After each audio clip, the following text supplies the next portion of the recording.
রাতে ঘুমানোর আগে বিছানায় শুয়ে এই ছোট্ট দোয়াটি পড়ুন।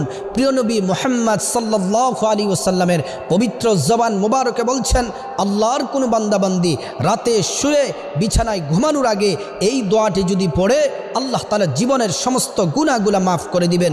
দোয়াটি হলো, লা ইলাহা ইল্লাল্লাহু ওয়াহদাহু লা শারীকা লাহু লাহুল মুলকু ওয়া লাহুল হামদ ওয়া হুয়া আলা কুল্লি শাইইন কাদির ওয়ালা হাওলা ওয়ালা কুওয়াতা ইল্লা বিল্লাহ সুবহানাল্লাহি ওয়ালহামদুলিল্লাহি ওয়ালা ইলাহা ইল্লাল্লাহু ওয়াল্লাহু আকবার।